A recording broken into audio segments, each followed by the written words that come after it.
बांग्लादेश में एक और हिंदू युवक की हत्या कर दी गई है, उसकी जान ले ली गई है। ये मामला उसी मैमन सिंह जिले का है जहां 18 दिसंबर को दीपू चंद्र दास को भीड़ ने पीट पीट कर मौत के घाट उतार दिया था और फिर बीच चौराहे पर उसके शव को जला दिया गया था। पिछले 15 दिनों में तीसरा मामला है जब बांग्लादेश में हिंदू युवक मारा गया। इससे पहले ढाका में अमृत मंडल की भी गोली मारकर हत्या कर दी गई थी, उस पर हफ्ता मांगने का आरोप लगाया गया था। तो सवाल उठता है कि क्या बांग्लादेश में हिंदू होना अपराध हो गया है? यूनुस के राज में हिंदुओं की यूं ही हत्या होती रहेगी और वो उन्हें मरते देखते रहेंगे।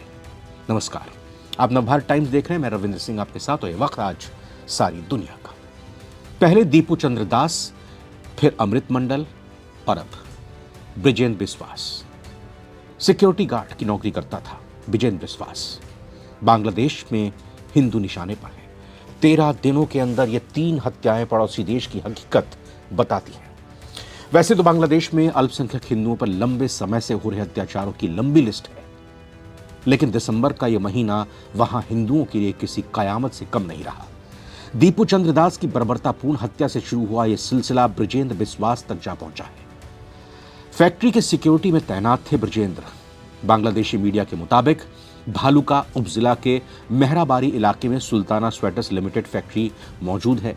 फैक्ट्री की सिक्योरिटी के लिए 20 अंसार सदस्यों को तैनात किया गया था। ब्रिजेंद्र बिस्वास भी इन्हीं में शामिल थे, मतलब सिक्योरिटी गार्ड के तौर पर। सोमवार शाम का वाकया करीब 6:30 का वक्त, जब ब्रिजेंद्र बिस्वास अपने साथी नोमान मियां के साथ बैठे थे, तभी नोमान ने पिस्तौल निकाली और उन पर फायरिंग कर दी। गोली सीधा ब्रिजेंद्र की बाईं जांघ पर लगी। काफी खून बहने के बाद उन्हें अस्पताल ले जाया गया, लेकिन डॉक्टरों ने उन्हें मृत घोषित कर दिया। लबीब ग्रुप के प्रभारी अंसार मेंबर एपीसी मोहम्मद अजहर अली का कहना है कि घटना के वक्त दोनों के बीच कोई विवाद भी नहीं हुआ था। मजाक मजाक में गोली चल गई, लेकिन यह मजाक जानलेवा साबित हुआ। और क्या ये वाकई मजाक था या एक साजिश थी? दरअसल कहा गया है कि सभी लोग कमरे में बैठे हुए थे, तभी अचानक से नोमान यानी ब्रिजेंद्र के दोस्त ने अपनी शॉटगन से ब्रिजेंद्र की जांघ पर उस बंदूक को ताना और चिल्लाकर कहा कि गोली मार दूंगा। इसके बाद उसे सीधा ट्रिगर दबा दिया और फिर वहां से वो भाग निकला। पुलिस ने आरोपी नोमान को फिलहाल कहा जा रहा है कि गिरफ्तार कर लिया है। लेकिन इस बीच खबर यह आ रही कि बांग्लादेश में क्या वाकई में सिर्फ मुसलमान रहेंगे?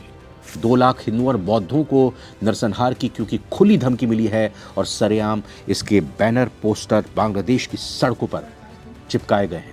इस खबर के बारे में भी आपको बताते हैं, क्योंकि क्यों खतरनाक स्थिति में बांग्लादेश में हिंदू और बाकी अल्पसंख्यक पहुंच चुके हैं। वो ये जो पोस्टर चिपके हैं, जो पोस्टर लहराए गए हैं, वो साफ दर्शा रहे हैं। बांग्लादेश में जिस तरह से उस्मान हादी की हत्या हुई है, उसके बाद हालात लगातार तनावपूर्ण हैं और इस घटना के बाद से ही देश में हिंदू और बाकी अल्पसंख्यक समुदाय में डर बैठ गया है।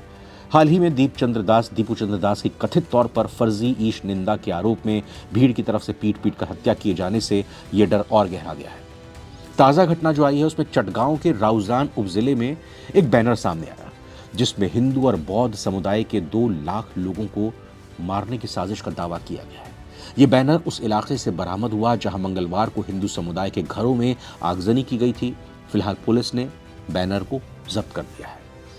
बांग्लादेशी सम्मिलित सनातनी जागरण जोट के प्रतिनिधि कुशल वरुण चक्रवर्ती ने यह बताया है कि उन्होंने हिंसा से पीड़ित हिंदू परिवारों से मुलाकात की।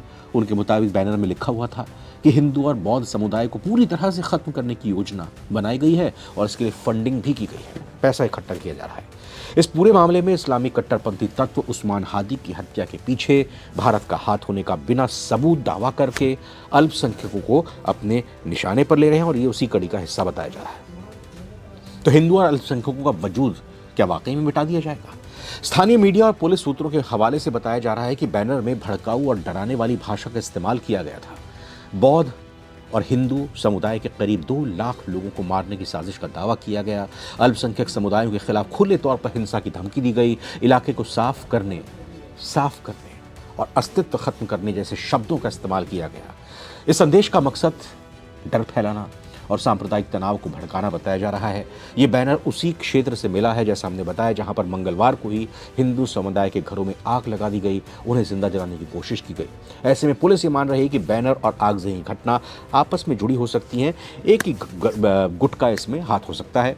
अब इस तरह से पोस्टर सिर्फ धमकी नहीं, सामूहिक हिंसा की मानसिक तैयारी की तरह दिखाई दे रहा है, जो अल्पसंख्यकों का मनोबल तोड़कर उन्हें साफ तौर पर डराती हैं। सोचिए जरा क्या हाल उनका हो रहा होगा, कैसे उनका दिन गुजर रहा होगा, कैसे उनकी रात बीतती होगी। लेकिन इस बीच एक सवाल यह भी है, जिस तरह से लगातार इस तरह की घटनाओं का सिलसिला निकल पड़ा है बांग्लादेश में, उसमें बांग्लादेश का ये मेमनसिंह जिला ये हिंदुओं की कत्लगाह क्यों बना है? आखिर खून से लाल ये सूफियों की धरती जिसे कहा जाता था क्यों हो रही है? और मोहम्मद यूनुस केयर टेकर बस लाशें गिना रहे हैं, कह रहे हैं कि बांग्लादेश में सब नहीं होगा।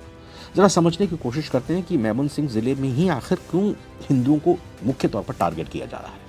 इतिहास अगर बांग्लादेश का देखें तो इस देश को दुनिया के नक्शे पर लाने वाला भारत है, वही भारत जिसका संविधान धर्मनिरपेक्षता पर चलता है और यहाँ सभी धर्मों के लोग अपनी रिलीजियस प्रैक्टिस के साथ सिर उठाकर जीते हैं। हमारे देश के बगल में जिस धरती को हमारे सैनिकों ने अपने लहू बहाकर अस्तित्व दिया, वहां इस वक्त भारत विरोधी गतिविधियां खुलेआम चल रही हैं। सिर्फ इतना ही नहीं, यहाँ पर धर्म आधारित हिंसा की घटनाएं चुनाव की तारीख नजदीक आने के साथ साथ और बढ़ती जा रही है। 12 फरवरी को चुनाव होने हैं बांग्लादेश में। वैसे तो बांग्लादेश के हर इलाके में अल्पसंख्यकों के साथ नाइंसाफी हो रही है, लेकिन मेमनसिंह इलाका अंतर्राष्ट्रीय सुर्खियां बटोर रहा है।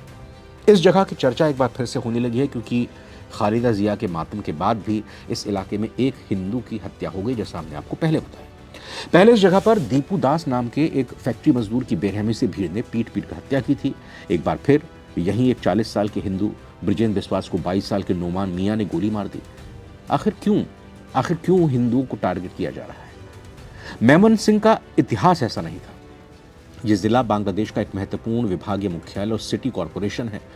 ऐतिहासिक रूप से इसे मोमेन शाही और नासिराबाद के नाम से जाना जाता था।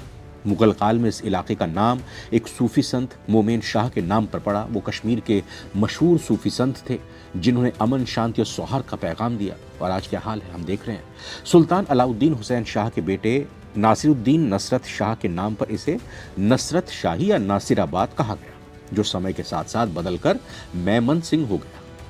1787 में ब्रिटिश ईस्ट इंडिया कंपनी ने इस शहर की स्थापना की। साल 2015 में इसे एक नए प्रशासनिक विभाग के रूप में गठित किया गया। यह जिला भारत के मेघालय राज्य की सीमा से लगा हुआ है और इसके उत्तर में गारो पहाड़ियां मौजूद हैं।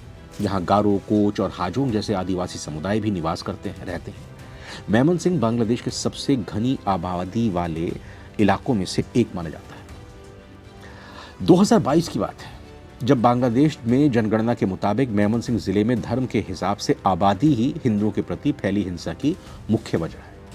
इस जगह की कुल जनसंख्या 58,99,905 थी 2022 की जनगणना के मुताबिक। तो इसमें 56,65,401 लोग इस्लाम को मानने वाले हैं, जबकि 2,02,432 लोग हिंदू धर्म से आते हैं। ईसाइयों और बौद्धों की संख्या 0.5% से भी कम है।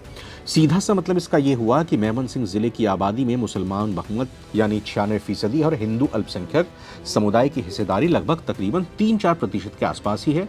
जबकि पूरे बांग्लादेश को अगर देखें तो वहाँ हिंदू आबादी देश की कुल आबादी का लगभग 8% है, यानी कि पूरे बांग्लादेश में 8% मुसलमान है और मेमनसिंह जिले में इसमें आधे से भी कम 3-4% के आसपास ही हिंदू धर्म के लोग रहते हैं।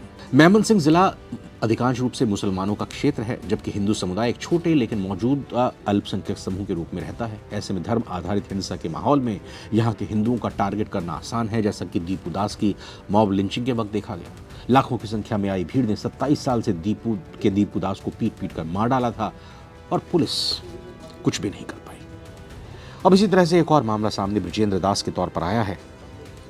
चाहे बात मेमनसिंह जिले की हो या बांग्लादेश के बाकी हिस्सों की, उम्मीद यही करनी चाहिए, चाहे वो हिंदू धर्म का हो या किसी और धर्म का हो, किसी के भी साथ इस तरह की घटना उसके परिवार के साथ नहीं होनी चाहिए। उम्मीद करते हैं मोहम्मद यूनुस ने तो भले ही आँख अपनी मूंद ली हो, लेकिन वो जो मुस्लिम देश गज़ा में, फ़लस्तीन में होने वाली घटनाओं पर बोलते हैं, वो अपनी चुप्पी तोड़े हैं। अंतर्राष्ट्रीय समुदाय, अंतर्राष्ट्रीय एजेंसीज अपनी चुप्पी तोड़े हैं और हाँ, भारत के नेता भी कथित तौर पर जो सेक्युलरिज्म का लबादा ओढ़े रहते हैं, उनकी तरफ से भी कोई तीखी प्रतिक्रिया तो बांग्लादेश में हो रहे हिंदुओं के इस कत्लेआम पर नहीं आ रही है। एकजुट होकर जब इस तरह की आवाज़ उठेगी तब जाकर बांग्लादेश पर दबाव बनेगा। फिलहाल आपको क्या लगता है कि बांग्लादेश में हो रहे इस अत्याचार पर, जो हिंदुओं के खिलाफ हो रहा है, अल्पसंख्यकों के खिलाफ हो रहा है, भारत को क्या करना चाहिए? फिलहाल आज सारी दुनिया में इतना ही। नमस्कार।